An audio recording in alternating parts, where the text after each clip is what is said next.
Assalamualaikum warahmatullahi wabarakatuh. Alhamdulillah, salatu wassalamu ala rasulillah. Amma ba'du, anak-anak sekalian, insyaallah pada pagi hari ini kita kembali bersilaturahim kembali dengan saya Awang Darmawan, Pak Awang, dalam mata pelajaran PAI. Alhamdulillah pada pagi hari ini kita sudah langsung masuk ke materi. Saya berharap mudah-mudahan anak-anak sekalian dalam keadaan sehat walafiat. Mudah-mudahan Allah Subhanahu wa taala senantiasa merahmati kita semuanya. Anak-anak sekalian, kita sudah dikasih buku ya. Orang tua kalian sudah ke sekolah, kemudian sudah ngambil buku PAI ya, Pendidikan Agama Islam dan Budi Pekerti. Nah, untuk hari ini kita akan mencoba membahas bab 1, karena kebetulan bab 1 ini dibagi menjadi beberapa subbab ya. Karena kita berbicara, kalau bab 1 ini kan berbicara tentang iman kepada Allah Subhanahu wa taala, dengan judulnya itu lebih dekat dengan Allah Subhanahu wa taala yang sangat indah namanya. Nah, di sini ada beberapa sub pokok bahasan yang akan kita bahas. Saya berharap anak-anak semuanya sudah pegang buku ini ya. Jadi sebelum saya melanjutkan, saya berharap semuanya sudah pegang bukunya. Kemudian coba dibuka bab 1 ya, peta konsep pembelajaran yang akan disampaikan di buku ini. Yang pertama kita akan mempelajari tentang memahami iman kepada Allah Subhanahu wa taala. Kemudian ada mempelajari makna Asmaul Husna. Ada beberapa Asmaul Husna yang akan kita bahas. Kemudian mempelajari memahami hikmah iman kepada Allah. Kemudian juga memahami hikmah Asmaul Husna. Nah, kemudian pada akhir daripada pembahasan kita ini, kita akan melihat aplikasi atau penerapan perilaku-perilaku yang mencerminkan iman kepada Allah dan juga Asmaul Husna. Kita lanjut pada pembahasan. Nanti anak-anak sekalian coba dibaca yang poin A-nya itu, renungkanlah. Nah, saya akan mencoba untuk lanjut ke B. Saudara-saudara, anak-anak sekalian coba melihat gambar ya. Di sini kan ada gambar ya. Ada gambar, coba dilihat, kemudian dipahami. Gambar yang pertama ini suasana di lab. Kalau tidak salah suasana di lab. Kemudian yang kedua ini suasana di masjid ya, dan suasana yang ketiga ini adalah keadaan atau kondisi di tempat ibadah anak-anak sedang ngaji. Nah, saya akan mencoba membahas tentang iman kepada Allah Subhanahu wa taala. Nah, kalau kita bicara iman kepada Allah Subhanahu wa taala, berarti hakikatnya yang pertama, anak-anak harus memahami dulu apa sih itu iman. Jadi kalau bicara iman kepada Allah, apa itu iman? Nah, iman itu kalau di sini didefinisikan percaya, keyakinan kita sungguh-sungguh ya, bahwa Allah Subhanahu wa taala itu adalah Rabb kita. Nah, kalau dilihat dari tinjauan istilah ya, iman itu berarti percaya, kemudian meyakini ya dengan sepenuh hati. Jadi tidak ada keraguan di dalamnya. Nah, kemudian mengucapkan dengan lisan. Jadi ada keyakinan di dalam hati, kemudian diucapkan dengan lisan, kemudian dibuktikan dengan perbuatan, amal soleh yang berkaitan dengan iman tadi.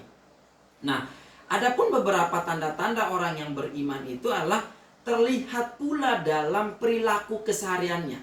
Jadi di samping dia mengimaninya dengan hatinya, kemudian dia ucapkan dengan lisannya, kemudian ada perbuatan-perbuatan yang mencerminkan iman tersebut. Sehingga kalau kita lihat di sini, maka iman ini didefinisikan keyakinan yang bukan hanya dilandaskan dalam hati kita, namun juga diucapkan dengan lisan kita, kemudian diaplikasikan atau dituangkan dalam perilaku keseharian kita. Sehingga anak-anak ini meyakini bahwa Allah itu ada. Ya, kita yakin, kita mengucapkan syahadat kan, asyhadu alla ilaha illallah wa asyhadu anna muhammadar rasulullah. Ketika seorang itu sudah masuk dalam agama Islam, maka harus ada keyakinan bahwa Allah itu ada. Allah itu Robnya, Allah itu Tuhannya. Nah, kalau itu sudah tercermin dalam kehidupannya, bukan hanya di lisan saja, tapi juga dia harus mampu mengaplikasikan dalam perbuatan kesehariannya. Contoh. Ketika kita sudah meyakini bahwa Allah itu ada di dalam hati kita, kemudian kita bersyahadat sebagai bentuk pengakuan, asyhadu alla ilaha illallah wa asyhadu anna muhammadar rasulullah. Aku bersaksi bahwa Allah itu adalah Tuhanku, Allah itu Robku.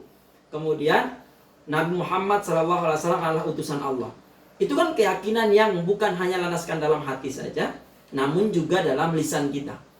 Nah, kemudian aplikasi dalam perbuatannya apa? Allah perintahkan kita, aqimis sholat. Ya, inna sholata tanha anil fahsya'i wal munkar. Kita mendirikan sholat. Kita kan nggak pernah tahu. Contoh lagi, orang puasa itu, tidak ada satu orang pun juga yang mengawasi dia puasa ataukah tidak. Tapi karena keyakinan kita bahwa Allah itu ada, sehingga kita yakini bahwa puasa kita itu,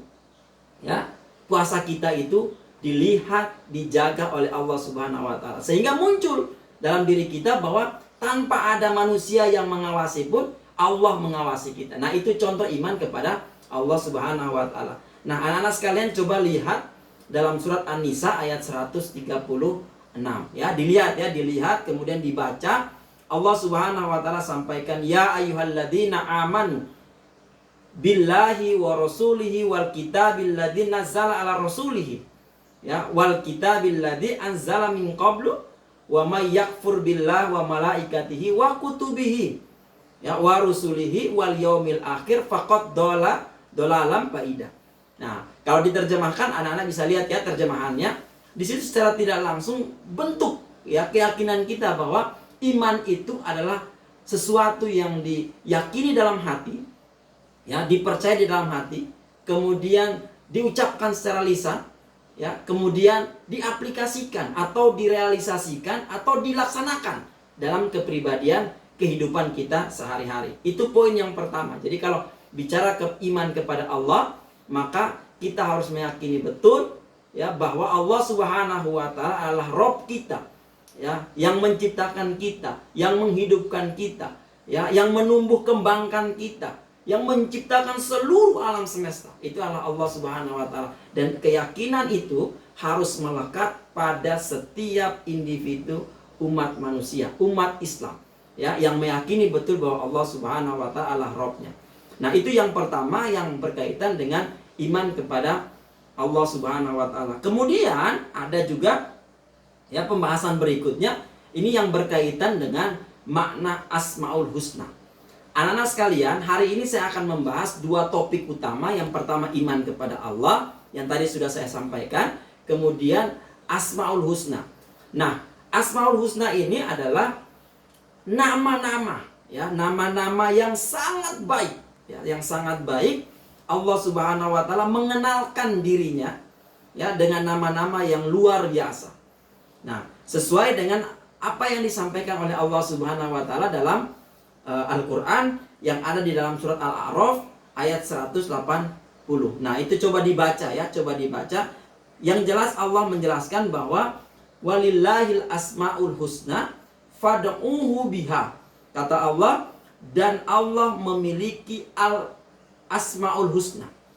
Ya, Asmaul Husna, nama-nama yang baik, maka bermohonlah kata Allah. Ya, artinya bermohonlah, kita disuruh oleh Allah untuk berdoa, meminta ya dengan Asmaul Husna tadi, dengan nama-nama yang Allah sampaikan tadi. Wadarul ladzina yalhiduna fil asma'ihi. Allah menyebutkan juga bahwa ya dengan menyebut itu, ya, tinggalkanlah orang-orang yang menyalahartikan nama-namamu. Ya, nama-nama Allah Subhanahu wa taala. Nah, ini anak-anak sekalian bisa memahami ayat ini sesuai dengan konsep yang ada di dalam sini bahwa sesungguhnya Allah itu punya nama-nama yang terbaik. Ya, yang nama-nama itu diberikan kepada umat manusia ketika dia memohon sesuatu, maka gunakanlah nama-nama Allah. Nah, anak-anak sekalian, di sini kita akan melihat nama-nama Allah yang pertama, ya. Jadi kalau lihat Asmaul Husna itu kan jumlahnya ada 99. Ya, ada 99 Asmaul Husna. Saya berharap anak-anak semuanya sudah menghafal itu, ya. Jadi karena sudah SMP kelas 1 harusnya sudah hafal 99 nama-nama terbaik Allah. Nah, kita akan membahas nama-nama Allah karena di sini ada, kalau tidak salah ada 4 nama Allah yang ada di dalam pembahasan kita, dari mulai Al-Alim, ya, kemudian Al-Khabir, As-Sami, kemudian Al-Basir. Nah, saya hanya ingin menyampaikan terlebih dahulu bahwa Allah punya nama-nama yang wajib kita imani nama-nama tersebut. Artinya, jangan sampai kita tidak mengimani salah satu dari nama-nama Allah tersebut. Nah, oleh karena itu maka insya Allah nanti pertemuan berikutnya saya akan membahas tentang 4 Asmaul Husna tersebut. Ya, 4 nama Allah yang akan kita pelajari. Insya Allah mudah-mudahan yang pertama tadi iman kepada Allah Subhanahu wa taala, artinya keyakinan kita, ya saya ulangi, keyakinan kita. Kemudian lisan kita mengucapkan, kemudian dilakukan dengan perbuatan. Kemudian yang kedua tadi adalah mengenai makna Asmaul Husna. Mudah-mudahan pekan depan kita akan membahas kembali tentang Asmaul Husna secara menyeluruh, dalam arti ada 4 nama Allah yang akan kita pelajari. Demikian mungkin itu saja yang bisa saya sampaikan pada pertemuan kita pagi hari ini. Mudah-mudahan Allah Subhanahu wa taala menjadikan, memberkahi seluruh aktivitas kita. Dan kita berharap ya dengan nama-nama Allah yang kita bahas tadi, yang akan saya sampaikan nanti, mudah-mudahan Allah Subhanahu wa taala memberikan keridhaannya dan menjadikan kita orang-orang yang senantiasa istiqomah dalam menjalankan setiap aktivitas. Selanjutnya anak-anak, apabila ada yang ingin bertanya, ingin menyampaikannya, mohon untuk mengisi kolom komentarnya. Ya, dan jangan lupa like and subscribe. Ya, materi yang sudah saya sampaikan ini, dan jangan lupa daftar hadirnya diisi. Ya, daftar hadirnya diisi di bawahnya sehingga ini menjadi laporan buat kita semuanya. Terima kasih, wallahu a'lam bishawab. Semoga Allah Subhanahu wa taala menjadikan kita orang-orang yang tetap istiqomah. Rabbi shrah li sadri wa yassir li amri wal 'uqdatam min lisani yafqahu qawli. Rabbi zidni ilman warzuqni fahman wa amalan mutaqabbalan wa rizqan halalan thayyiban. Rabbana atina fid dunya hasanah wa fil akhirati hasanah wa qina adzabannar. Walhamdulillahirabbil alamin. Assalamualaikum warahmatullahi wabarakatuh.